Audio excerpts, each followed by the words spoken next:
First off, the Astros, that's a great win last night. They had a big win Sunday at Yankee Stadium, too. They needed to get that split against the Yankees. They did. Despite walking the ballpark, they got big outs when they had to do it. They scored a lot of runs. Myers hit 2 3-run homers.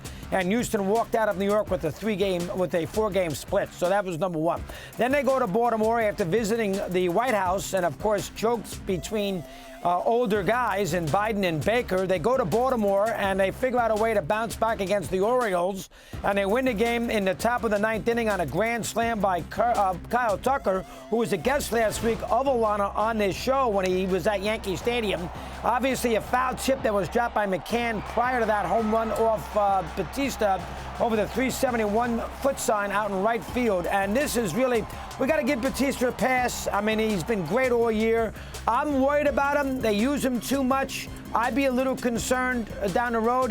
I don't know, a little Benitez. Maybe that's not fair, but I would be a little concerned by him. We'll keep an eye on that. And he's so integral to their team. But this is really more about Houston. What a job by the Astros. I mean, listen, Texas is playing well right now. They got a big boost with the two pitchers, despite some injuries with the catcher and the third baseman. And they're now playing Oakland, which, you know, that's a wipeout of the A's. That got the Dodgers going when they played the A's last week. Now Texas has got a big winning streak going. We all know about the manager. And this will be an interesting race with Houston and the Rangers at the end of the year. But Houston right now, does anybody want to sit there and, take bets on whether Houston is the team to beat in the American League? I mean, let's be honest. They've won 4 pennants in 6 years. They've won 2 pennants in a row. They won a World's Championship last year. The manager knows his way around the end of a year. And, of course, postseason better than anybody in the sport. He's going to the Hall of Fame. He's got a perfect read on his team. They have Bregman and Altuve and Abreu and Alvarez.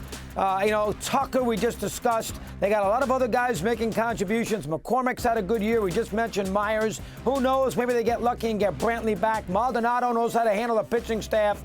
Listen, they may not be quite as good because they may not be as lights out in the bullpen, not as many arms as they had with injuries from the last couple of years with McCullers and Garcia, guys like that out.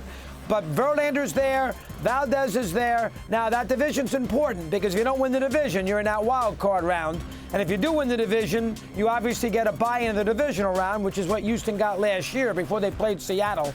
But does anybody want to sit there and take anybody else in the American League right now over the Astros to win the AL pennant? Obviously, Tampa's compromised with McClanahan. He's gone for the year. The Orioles, we'll see.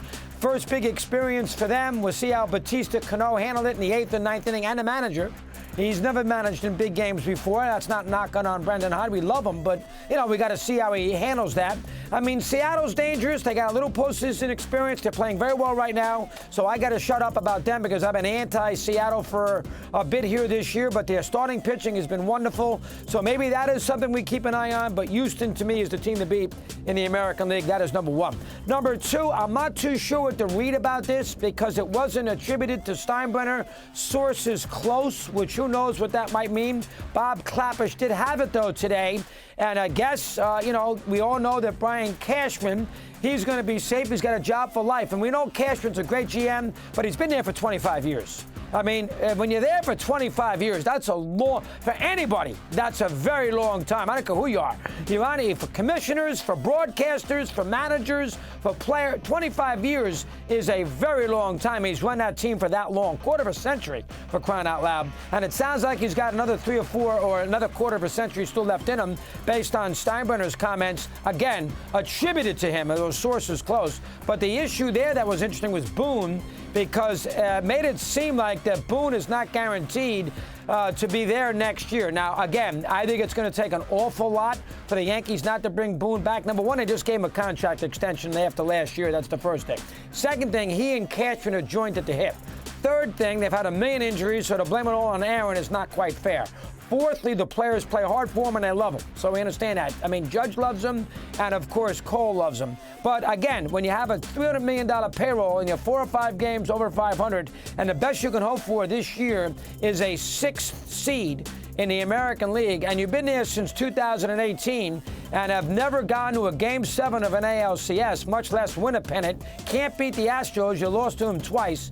I mean, you can make an argument that if you don't make the playoffs this year, and again, it might not be all his fault, something might have to go with the Yankees. So maybe whatever it might be. Maybe Hal opened up the door to that possibility. We'll have to keep an eye on that as the months move on and see what happens with the Yankees, who did beat the White Sox last night. But again, the Yankees are a ways back. And now they got to worry about the Mariners. We just mentioned them. We saw the Rodriguez catches with Tatis, with Steve and Alana, and he made a lot of big plays last night. Logan Gilbert's been wonderful. Kirby's got 10 wins. We know how good Castillo is. And they got a lot of young pitchers, one of whom they're pitching tonight, I believe, making his first ever start as a #1 pick against the Padres. And by the way, speaking of San Diego, I don't want to hear another word about the Padres here on this show this year. Everybody made a big deal because they won 5 out of 6, which included 2 out of 3 in Colorado. Big deal beating the Rockies. And then the Padres come home. They give up 13 consecutive runs to the Dodgers on Monday afternoon to lose that series 3 out of 4. And what do they do the next day when they go to Seattle? They get shut out. San Diego's what, 4 games under 500? They are miles back. Now the NL wild card, that 6th spot, is only going to win about 83, 84 games.